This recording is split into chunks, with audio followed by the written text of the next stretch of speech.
Bismillahirrahmanirrahim. My name is Mohammad Awais करनी and you are watching lectures by AQ. अच्छा जी, तो आज की जो वीडियो है तो इसके अंदर हम मोल पार्टिकल्स कैलकुलेशन को डिस्कस करेंगे। इससे पहले पिछले लेक्चर में मैंने मोल्स मास कैलकुलेशन को डिस्कस किया था। आज हम मोल पार्टिकल्स कैलकुलेशन को डिस्कस करेंगे। प्रीवियस वीडियो में हमने मोल मास के ऊपर कुछ न्यूमेरिकल्स भी सॉल्व किए थे, उसके फार्मूला को डिस्कस किया था। तो जिन जिन ने वो प्रीवियस वीडियो नहीं देखी हुई तो पहले आप मोल मास कैलकुलेशन को देखें, उसके फार्मूलाज को देखें, उसके न्यूमेरिकल्स को देखें। लिंक मैंने डिस्क्रिप्शन में जो है वो शेयर भी की हुई है, आप लोगों को आपकी स्क्रीन पे भी नज़र आ रही होगी। तो मोल मास के कैलकुलेशंस को समझने के बाद आप लोग नेक्स्ट स्टेप में मोल पार्टिकल्स कैलकुलेशन वाली वीडियो जो है वो देखें। अच्छा, इसका जो फार्मूला है तो उसमें हमारे पास नंबर ऑफ मोल्स होंगे equal to number of particles divided by Avogadro's number. Avogadro's number को हम Na से डिनोट करते हैं। तो फार्मूला होगा number of moles. Number of moles हमने लास्ट वीडियो में पढ़ा था कि that is being denoted by small n। So we can write number of moles is equal to number of particles. In short form आप इसको इस तरह से लिख सकते हैं, and divided by Avogadro's number capital N capital A which is the symbol of Avogadro's number. अच्छा, इस किस्म के न्यूमेरिकल्स में स्टूडेंट को एक कंफ्यूजन होती है कि sometimes they can ask of a molecule, they can ask of an atom.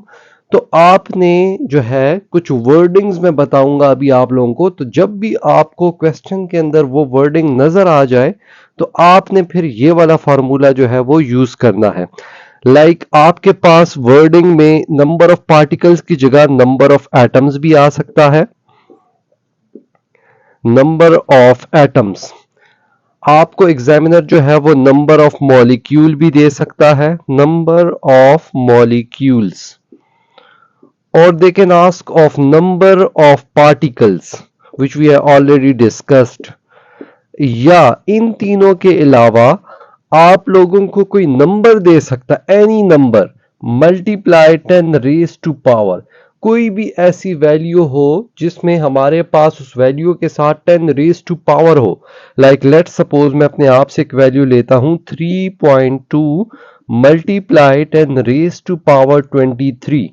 So now जब भी आपको क्वेश्चन में इस तरह की वर्डिंग नजर आ जाए, नंबर ऑफ एटम्स का जिक्र हुआ हो, नंबर ऑफ मॉलिक्यूल्स का जिक्र हुआ हो, या नंबर ऑफ पार्टिकल्स का जिक्र हुआ हो, या आपके पास अगर इन तीनों में से कुछ भी नहीं है, तो अगर इस तरह का कोई नंबर मौजूद है जिसमें कोई वैल्यू है और उस वैल्यू के साथ 10 रेज टू पावर में कुछ मौजूद है, तो तब आप लोग वहां से प्रेडिक्ट करेंगे कि now we are going to use that one formula, that is number of moles is equal to number of particles divided by Avogadro's number.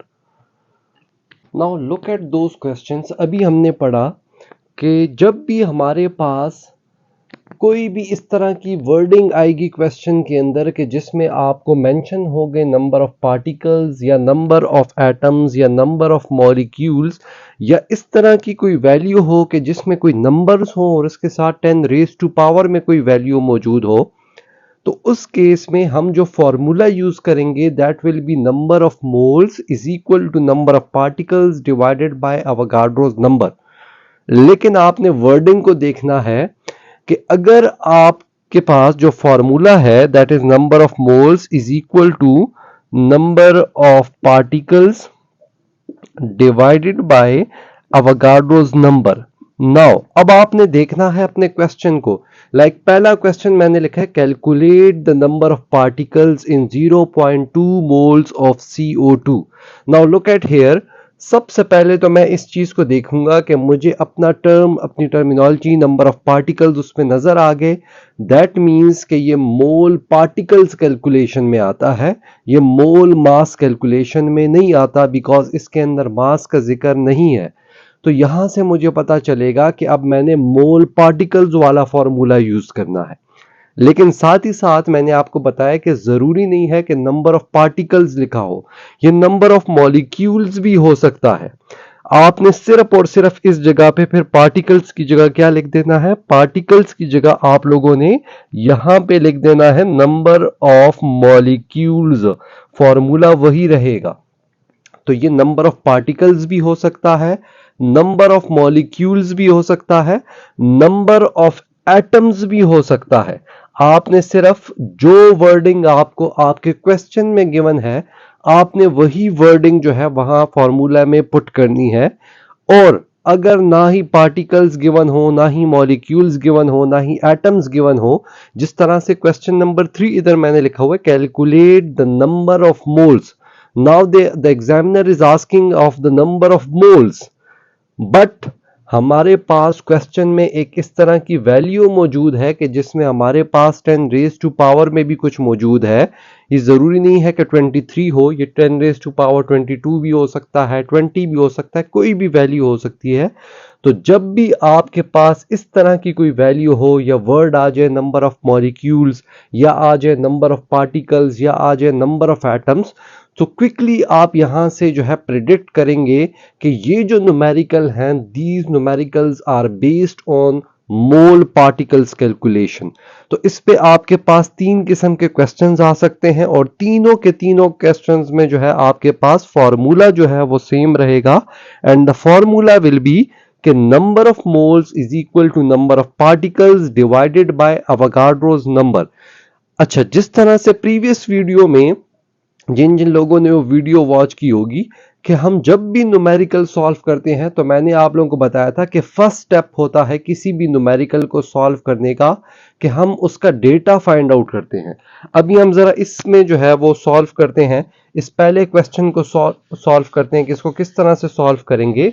तो इसको सॉल्व करने के लिए सबसे जो पहला काम होगा किसी भी न्यूमेरिकल को सॉल्व करने के लिए, वो होगा to find out its data. और मैंने बताया था कि डेटा इज वेरी इंपॉर्टेंट।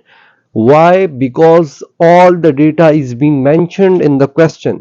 आपका जितना डेटा होता है वो तमाम का तमाम क्वेश्चन के अंदर ही मौजूद होता है, वहां से आपने सिर्फ अपनी वर्डिंग्स लेके यहां पे लिखनी होती है। Now they are asking calculate number of particles, तो मैं लिखूंगा number of particles.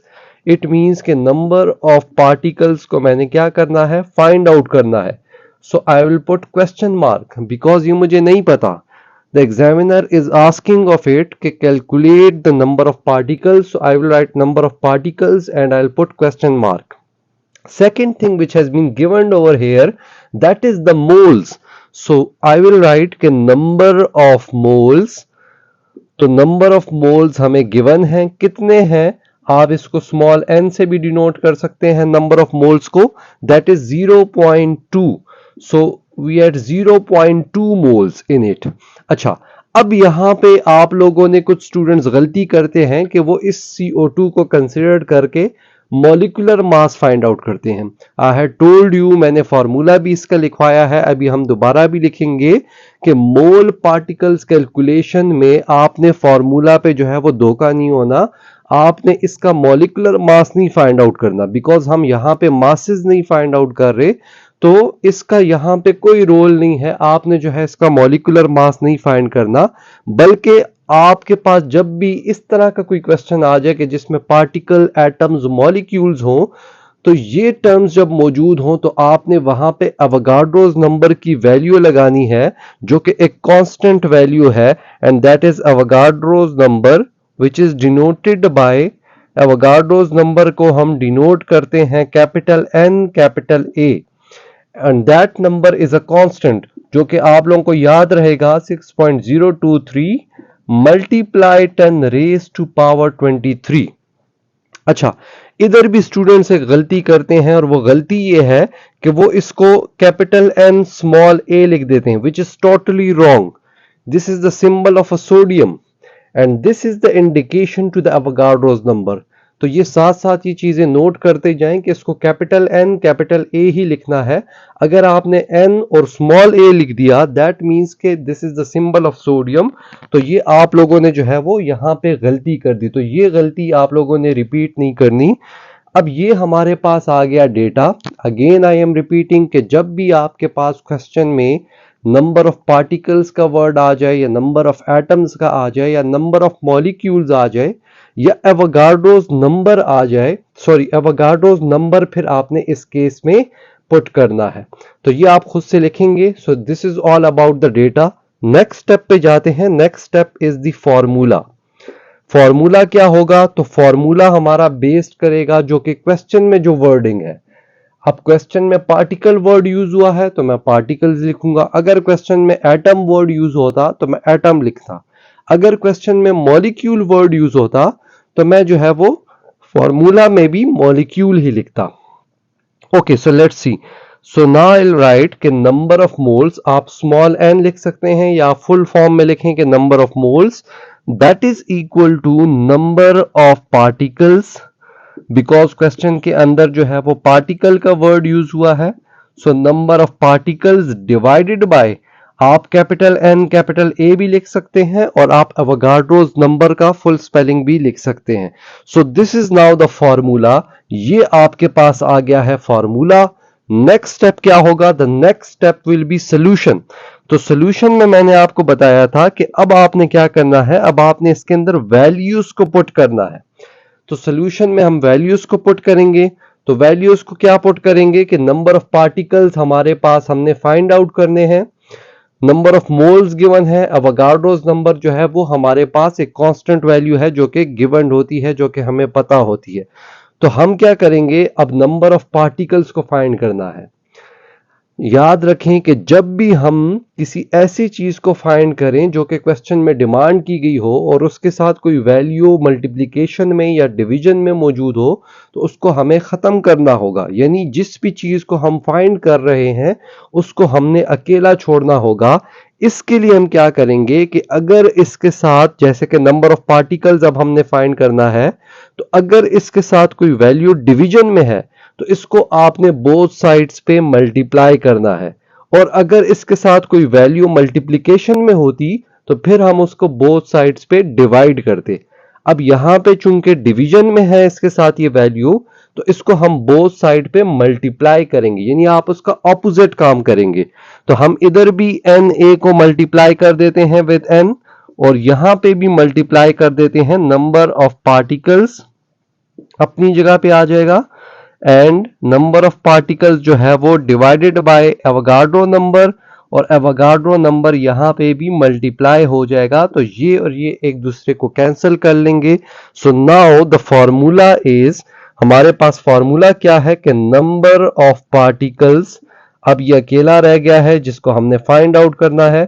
So number of particles बराबर है number of moles multiply Avogadro's number. So now this is the formula जो कि अरेंज हो गया है हमारे पास।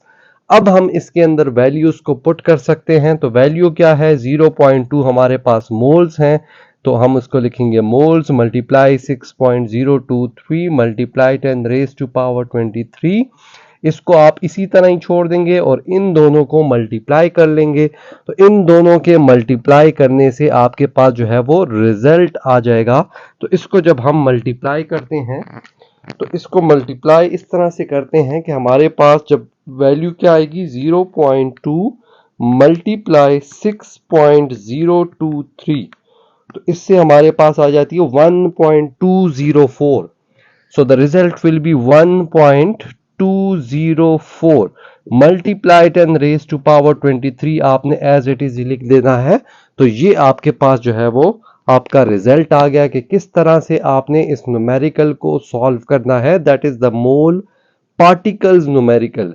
क्लियर? या मोल पार्टिकल्स कैलकुलेशन भी आप इसको कह सकते हैं। अच्छा जी, अब जो है नेक्स्ट क्वेश्चन मैंने लिखा है, क्वेश्चन की वर्डिंग्स को थोड़ा सा चेंज कर दिया है, फॉर्मूला वही होगा, व्हाई उसको डिस्कस करते हैं। अब मैंने लिखा है calculate the number of moles in 2.30 multiply 10 raise to power 23 atoms of H2O। पिछले क्वेश्चन में हम जो है पार्टिकल्स को फाइंड कर रहे थे, अब हमने किसको कैलकुलेट करना है, मोल्स को कैलकुलेट करना है। और क्या चीज गिवन है, तो मैंने आपको बताया था कि आपने प्रेडिक्ट करना है कि जब इस तरह की कोई वर्डिंग आ जाए या एटम्स लिखा हो या पार्टिकल लिखा हो, तो वहां से तो हमें ये क्लियर हो गया कि this is a mole particle calculation again, लेकिन अब यहां पे हमें नंबर ऑफ मोल्स को फाइंड करना है तो वो क्वेश्चन मार्क हो जाएगा, because we are finding number of moles. Number of atoms जो है वो गिवन है H2O के, वो कितने हैं तो वो मैंने लिख दिए, that is 2.30 multiplied and raise to power 23। और जब मोल पार्टिकल कैलकुलेशन होगी तो उसमें हम मॉलिक्यूलर मास को नहीं लिखेंगे, H2O का मॉलिक्यूलर मास नहीं फाइंड करेंगे, बल्कि उसकी जगह हम एवोगाड्रोस नंबर लिखेंगे जो कि एक कांस्टेंट वैल्यू है। तो ये चीज हम खुद से ऐड करेंगे। इस चीज को जो है आप लोगों ने गौर से देखना है कि ये जब भी मोल पार्टिकल कैलकुलेशन हो, जब भी आप क्वेश्चन को देखें और क्वेश्चन से आप प्रेडिक्ट कर लें कि क्वेश्चन में एटम की बात हो रही है, पार्टिकल की बात हो रही है, मॉलिक्यूल की बात हो रही है, तो फिर जो है आप लोगों ने एवोगाड्रोस नंबर डेटा के अंदर खुद लिखना है। अब नेक्स्ट स्टेप फार्मूला यूज होगा। So the simple formula number of moles, चूंकि एटम्स का जिक्र हुआ है अब मैं नंबर ऑफ पार्टिकल्स नहीं लिखूंगा बल्कि मैं लिखूंगा number of atoms, number of atoms divided by Avogadro's number. Clear? और एवोगाड्रोस नंबर कैसे होगा तो कैपिटल एन कैपिटल ए। अब इसमें हम क्या करेंगे, सिंपली इसको रीअरेंज नहीं करना जिस तरह से हमने पहले क्वेश्चन को रीअरेंज किया है। व्हाई? बिकॉज हम जिस चीज को फाइंड कर रहे हैं that is number of moles, हमने मोल्स की कैलकुलेशन करनी है, तो मोल्स ऑलरेडी सेपरेट फॉर्म में मौजूद है। हम जिस भी चीज को फाइंड आउट करेंगे न्यूमेरिकल के अंदर तो उसको अकेला रखेंगे, तो ये ऑलरेडी अकेला मौजूद है, तो इसको फॉर्मूले को रीअरेंज करने की जरूरत नहीं है, बल्कि डायरेक्टली मैं इसके अंदर वैल्यूज पुट करूंगा। नंबर ऑफ एटम्स कितने हैं, that is 2.30 multiplied and raise to power 23 divided by 6.023 multiplied 10 raised to power 23 which is Avogadro's number। ये दोनों एक दूसरे को कैंसिल कर देंगे, तो हमने सिंपली जो है वो डिवीजन करनी है। तो डिवीजन करने के बाद हमारे पास आ जाएगा result which is our last heading. तो हम डिवाइड करेंगे 2.30 को, दैट इज 2.30 डिवाइडेड बाय 6.023। तो इससे जो आंसर आएगा हमारे पास तो वो जो है हमारे पास होगा 0.38। सो 0.38 मोल्स, ये आंसर आ गया हमारे पास 0.38 मोल्स। कि हमारे पास इसका मतलब क्या है कि जब हमारे पास इतने नंबर ऑफ एटम्स होंगे H2O के, तो उसमें जो मोल्स की क्वांटिटी होगी विच is a measuring unit of an atom, तो वो होगी 0.38 मोल्स। क्लियर? तो प्रॉपर स्टेप वाइज आपने न्यूमेरिकल को सॉल्व करना है। पहली हेडिंग आप किसी भी न्यूमेरिकल को सॉल्व करने के लिए डेटा की देंगे। Again and again I am repeating कि डेटा आपका क्वेश्चन के अंदर मौजूद होता है और इसका आपको 1 मार्क्स मिलता है। तो लेट्स सपोज अगर आपको न्यूमेरिकल नहीं भी आ रहा तो आप पेपर में एग्जाम में डेटा जरूर लिखें। Next is formula. फार्मूला कहां से प्रेडिक्ट करेंगे, तो फार्मूला आपने क्वेश्चन को रीड करना है कि जब आपका मोल का पार्टिकल्स के साथ, एटम्स के साथ, मॉलिक्यूल्स के साथ रिलेशन हो तो आपको फिर याद होना चाहिए कि जो मेरा फार्मूला है वो मेरा इस तरह से होगा, that is number of moles is equal to number of atoms divided by Avogadro's number. The third heading will be of the solution. Solution में आप वैल्यूज पुट करेंगे and then the last heading is the result, the conclusion. जो आप calculation करेंगे वहां से जो value आएगी, और याद रखें कि इस पूरे प्रोसेस के अंदर आपने यूनिट को जरूर मेंशन करना है, यूनिट को आपने स्किप नहीं करना। तो इस तरह से आप जो है वो मोल पार्टिकल्स कैलकुलेशन जो है वो कर सकते हैं। इसके अलावा अगर आपका कोई न्यूमेरिकल में इशू आ रहा है तो आप जो है वो कमेंट कर सकते हैं, या किसी भी न्यूमेरिकल में आपको मसला हो तो आप जो है वो कमेंट कर सकते हैं ताकि मैं उसके ऊपर मजीद लेक्चर्स आप लोगों तक पहुंचाऊं। जी, तो हमने जो न्यूमेरिकल सॉल्व किए हैं प्रीवियस वीडियो में, तो हमने मोल मास कैलकुलेशन से रिलेटेड न्यूमेरिकल सॉल्व किए थे। जिसने वो वीडियो नहीं देखी तो वो जो है डिस्क्रिप्शन में वीडियो का लिंक मौजूद है, वहाँ से वो मोल मास कैलकुलेशन के न्यूमेरिकल्स को देख सकता है। तो वो जो फार्मूला है that is number of moles is equal to number of mass divided by molecular mass. तो ये फार्मूलाज आप तब यूज करेंगे, ये वाला फार्मूला, जब आपको मोल्स आपको कैलकुलेट करने हो। क्लियर? बिकॉज मैं again and again I am repeating कि हर वो चीज़ जिसको आपने कैलकुलेट करना है वो आपने अकेला छोड़ना है। तो जब आप मोल्स को फाइंड करेंगे तो फिर आप ये वाला फार्मूला यूज़ करेंगे। कब? जब आपके क्वेश्चन में मास का जिक्र हो, और जब आपको क्वेश्चन में मास जो है वो आपसे डिमांड की जाए तो फिर आप इस फार्मूला को रीअरेंज करेंगे। कैसे रीअरेंज किया है कि मॉलिक्यूलर मास को बोथ साइड में मल्टीप्लाई करके आपने जो है वो कैंसिल हो जाएगा। लाइक इधर भी आपने मॉलिक्यूलर मास को मल्टीप्लाई कर देना है और इधर भी आपने मॉलिक्यूलर मास को मल्टीप्लाई कर देना है। इससे क्या होगा कि ये मॉलिक्यूलर मास इस मॉलिक्यूलर मास के साथ कैंसिल हो जाएगा। अब जो फॉर्मूला बनेगा दैट इज नंबर ऑफ मास या गिवन मास आप कह सकते हैं, बराबर हो जाएगा नंबर ऑफ मोल्स के और मल्टीप्लाई बाय मॉलिक्यूलर मास के। तो इस तरह से आपने फार्मूला को रीअरेंज करना है। इसी तरह नंबर ऑफ मोल्स और पार्टिकल्स वाला भी है कि जब आपसे नंबर ऑफ मोल्स मांगे तो फिर आप ये वाला फार्मूला यूज करेंगे, लेकिन अगर आपसे नंबर ऑफ पार्टिकल या नंबर ऑफ मॉलिक्यूल्स या नंबर ऑफ एटम्स आपसे मांगे तो फिर जो है आपने ये वाला फार्मूला जो है वो यूज नहीं करना, फिर आपने उसको रीअरेंज करना है। तो रीअरेंज आप कैसे करेंगे कि आप जो है अगेन एवोगाड्रोस नंबर को बोथ साइड पे मल्टीप्लाई करेंगे तो ये एवोगाड्रोस नंबर यहाँ के साथ कैंसिल हो जाएगा and the formula will be number of particle is equal to number of moles multiply Avogadro's number. तो ये दो फार्मूला जो है वो 9th के कोर्स में जो मोल मास और मोल पार्टिकल्स रिलेशन है या क्वेश्चंस हैं तो उनमें जो है आपके ये दो फार्मूलाज यूज होते हैं। इसी पे आपके तमाम न्यूमेरिकल सॉल्व होंगे। अच्छा, इधर अब एक इंटरेस्टिंगली 9th के कोर्स में केपी बोर्ड में इन्होंने जो है एक क्वेश्चन को मेंशन किया है और उस क्वेश्चन में फिर स्टूडेंट को बड़ी कंफ्यूजन होती है। तो जरा उस क्वेश्चन को डिस्कस करते हैं कि क्या ट्रिक उस क्वेश्चन में यूज हुआ है। अब जो है मैंने क्वेश्चन लिखा है, इस क्वेश्चन में स्टूडेंट्स को बड़ी कंफ्यूजन होती है बिकॉज इस क्वेश्चन को अगर हम जरा देखें, calculate the mass, it means के मास का जिक्र हुआ है तो मैंने मोल मास कैलकुलेशन मेरे जहन में डायरेक्ट वर्डिंग आएगी। लेकिन साथ ही साथ जैसे ही मैं आगे जाता हूं तो वर्ड लिखा हुआ है of 3.45 multiply 10 raise to power 23 particles. Now there comes a word particle. अभी हमने पढ़ा कि जब पार्टिकल्स का जिक्र आएगा तो फॉर्मूला चेंज होगा, उसमें मास का कोई जिक्र नहीं है। इसी तरह जब मास का जिक्र आएगा तो उसमें पार्टिकल्स का कोई जिक्र नहीं है बिकॉज दोनों के फॉर्मूलाज अलग हैं। अब स्टूडेंट्स यहां पे कंफ्यूज होते हैं कि मैं मोल मास वाला फार्मूला यूज करूं या मोल पार्टिकल्स वाला फार्मूला यूज करूं। इस किस्म के क्वेश्चन में जहां पे आपको मास का जिक्र नजर आए और पार्टिकल्स या एटम्स या मॉलिक्यूल्स का जिक्र साथ में नजर आए तो उस किस्म के न्यूमेरिकल में आपने दोनों फार्मूलाज को यूज करने होंगे।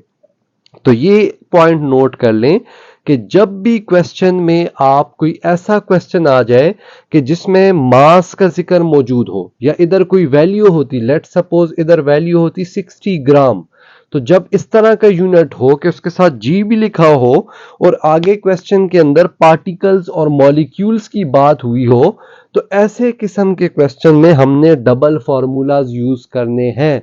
सो फॉर दैट पर्पज सबसे पहले तो हम इसका डेटा फाइंड आउट करेंगे। तो अब इसका डेटा जो है वो जरा लंबा होगा बिकॉज इसमें आ जाएगा सबसे पहली चीज mass which is not known to us, because हमने ये मालूम करना है, क्वेश्चन की डिमांड है कि कैलकुलेट द मास, तो मास हो जाएगा क्वेश्चन मार्क। दूसरी जो क्वेश्चन में चीज गिवन है दैट इज पार्टिकल्स, तो नंबर ऑफ पार्टिकल्स जो है वो हमारे पास गिवन है that is 3.45 multiply 10 raise to power 23। अच्छा जी, हमने पढ़ा था कि जब पार्टिकल्स का जिक्र आएगा या नंबर ऑफ एटम्स का जिक्र आएगा या मॉलिक्यूल्स का जिक्र आएगा तो उसके डेटा में हम खुद से अवोगाड्रोस नंबर को लिखेंगे। तो अब यहां पे अवोगाड्रोस नंबर भी आएगा बिकॉज पार्टिकल्स का जिक्र हो गया है।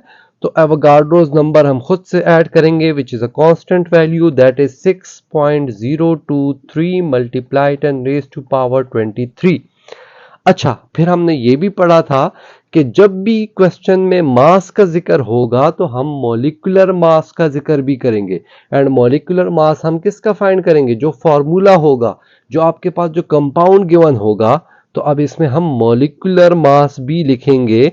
तो मॉलिक्यूलर मास का फाइंड करने का तरीका मैंने प्रीवियस वीडियो में भी बताया था, इसमें दोबारा बता देता हूं कि हम मॉलिक्यूलर मास किस तरह फाइंड करते हैं। हम देखते हैं नंबर ऑफ एटम्स को, एक कार्बन है तो 1 मल्टीप्लाई 12 बिकॉज कार्बन का मास है 12 ग्राम। इसी तरह 2 ऑक्सीजन हैं तो हम लिखते हैं 2 मल्टीप्लाई 16 बिकॉज ऑक्सीजन का मास 16 है एक ऑक्सीजन का, सो इधर से आ जाएगा 32। So we are going to add it because molecular mass में हम क्या लेते हैं, the sum of all atomic masses, तो इससे आ जाएगा 44 gram per mole which is molecular mass of CO2। So that is 44 gram per mole. तो अब आपका ये एक कंप्लीट डेटा हो गया। तो इस टाइप के क्वेश्चन में आपने काफी ख्याल रखना है कि जब मास का जिक्र भी मौजूद हो तो उसके साथ मॉलिक्यूलर मास भी फाइंड करना है, और पार्टिकल्स का जिक्र हो तो उसके साथ एवोगाड्रोस नंबर आपने खुद से लिख लेने। अब ये तो हो गया आपका डेटा। अब नेक्स्ट स्टेप में बारी आती है फार्मूला की। अब स्टूडेंट इधर भी कंफ्यूज होते हैं कि कौन सा वाला फार्मूला हम जो है यूज करेंगे, बिकॉज यहां पे तो अब डबल फार्मूलाज यूज होंगे। एक मोल पार्टिकल्स कैलकुलेशन वाला जो फार्मूला है जिसमें एवोगाड्रोस नंबर आता है, और एक मोल मास का जो फार्मूला है जिसमें मॉलिक्यूलर मास आता है। तो अब कंफ्यूजन ये है कि कौन सा फार्मूला मैं पहले यूज करूंगा। तो मैं फार्मूला वो पहले यूज करूंगा जिसकी ज्यादा वैल्यूज मेरे पास गिवन हो। लेट सपोज कैसे, तो हम जरा दोनों फार्मूलाज को लिखते हैं। Number of moles is equal to mass divided by molecular mass, ये फर्स्ट फार्मूला हो गया हमारे पास। सेकंड फार्मूला क्या होगा, number of moles is equal two particles divided by Avogadro's number. अब जब मैं इन दोनों फार्मूलाज को देखता हूं तो मैं इसमें ये एनालाइज करूंगा कि हमारे पास कौन सी फार्मूला में ज्यादा वैल्यूज गिवन है। अगर फर्स्ट फार्मूला को देखूं तो नंबर ऑफ मोल्स इस क्वेश्चन में डेटा में कहीं पे मौजूद नहीं है, तो मैं नंबर ऑफ मोल्स मेरे पास इसमें नहीं है। मास हमने फाइंड आउट करना है क्योंकि क्वेश्चन की डिमांड है कि कैलकुलेट द नंबर ऑफ मास या कैलकुलेट द मास, तो मास भी नहीं है, तो ना तो मेरे पास मास है ना मेरे पास मोल्स हैं। सिर्फ और सिर्फ एक वैल्यू है जो कि मॉलिक्यूलर मास है, जो कि मैंने फार्मूला से फाइंड आउट किया है, दैट इज CO2 का जो है हमने फाइंड आउट किया इस तरह से। अब जब मैं नेक्स्ट फार्मूला को देखता हूं तो यहां पे भी नंबर ऑफ मोल्स मेरे पास मौजूद नहीं है, बट पार्टिकल्स भी मौजूद हैं और एवोगाड्रोस नंबर भी मौजूद है। इट मींस कि यहां पे एक वैल्यू मौजूद थी, यहां पे दो वैल्यूज मौजूद हैं, तो मैं सेकंड वन फार्मूले के साथ पहले जाऊंगा, पहले मैं सेकंड फार्मूला को जो है वो यूज करूंगा। सो द सेकंड फार्मूला जो है हमारे पास, तो इस वाले फार्मूला को मैं यूज करूंगा। सो आई विल राइट, इस फार्मूला को अब जरा लिखते हैं। तो मैं फार्मूला लिखूंगा कि number of moles is equal two particles divided by Avogadro's number. अब इसमें हम वैल्यूज पुट करते हैं, तो पार्टिकल्स की वैल्यू मौजूद है, that is 3.45 multiply 10 raise to power 23, और एवोगाड्रोस नंबर भी मौजूद है 6.023 multiply 10 raise to power 23। 10 raise to power 10 raise to power दोनों कैंसिल हो जाएंगे, यहां से आपके पास आ जाएगी मोल की वैल्यू। जब आप क्या करेंगे, जब आप डिवाइड करेंगे, किसको डिवाइड करेंगे, तो आप डिवाइड करेंगे 3.45 डिवाइडेड बाय 6.023, तो इससे आपके पास जो वैल्यू आती है दैट इज 0.57। तो जो मोल्स की वैल्यू आई है दैट इज 0.57। अब हमारे पास मोल्स की वैल्यू आ गई है। Now we can go with the second formula that is the mass one. अब हम मास का फार्मूला यूज करते हैं। आप क्विकली इसको नोट डाउन कर लें या इसे स्क्रीनशॉट जो है वो ले लें ताकि आपके पास क्लियर हो। अब आ जाते हैं हम जरा उसकी तरफ, सेकंड फार्मूला की तरफ, बिकॉज हमने मास को फाइंड करना है। अभी तो हमारे पास सिर्फ मोल्स फाइंड आउट हुए हैं। तो अब नेक्स्ट स्टेप में मैं क्या करूंगा कि नेक्स्ट स्टेप में I will use the second formula, number of moles is equal to mass. Divided by molecular mass.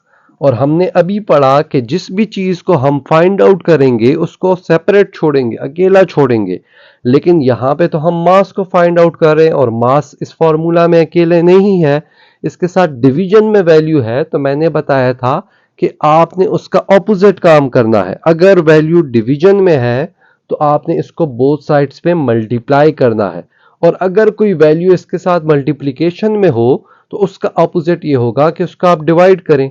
तो अभी फिलहाल यहाँ पे डिवीजन में है तो हमने इसको बोथ साइड्स पे मल्टीप्लाई कर देना है। So molecular mass will be multiplied at both side. इससे क्या होगा कि ये कैंसिल हो जाएंगे, तो हमारे पास फॉर्मूला अरेंज हो जाएगा, that is mass is equal to number of moles multiply molecular mass. So now we are having an arranged formula and we are going to put the values. Already values अब मौजूद हैं। मास की moles की value मेरे पास कहाँ से आई, तो जो फर्स्ट फॉर्मूला हमने यूज किया वहां पे जो मोल्स की वैल्यू आई है वो मैंने अब यहां पे लिखनी है, दैट इज 0.57 मल्टीप्लाई मॉलिक्यूलर मास हमने फाइंड आउट कर लिया था already, that is 44 gram per mole of carbon dioxide. इन दोनों को मल्टीप्लाई करेंगे तो आपके पास जो है वो क्या आ जाएगा, आपके पास आ जाएगा रिजल्ट इसका। तो इस टाइप का क्वेश्चन जो है वो एक आता है, ट्रिकी सा एग्जामिनर देता है स्टूडेंट को कंफ्यूज करने के लिए, कि जिसमें आपके पास दोनों फार्मूलाज यूज होंगे, that is the mole mass calculation and the moles particle calculation. तो इसको जरा आप करते हैं 0.57 मल्टीप्लाई 44, तो इससे आ जाता है हमारे पास 25.08। दैट मीन्स जो मास है that will be 25.08 gram, because the unit of mass is gram. तो आपके पास जो मास है that is 25.08 gram is having that much of particles of CO2। तो इस टाइप के क्वेश्चन में कंफ्यूज नहीं होना, इसमें आपके पास दोनों फार्मूला यूज होंगे, बिकॉज आपके पास टर्मिनोलॉजीज जो है वो दोनों की है, एक मोल मास की है और एक मोल पार्टिकल्स की है, तो आपने दोनों फार्मूलाज को यूज करना है।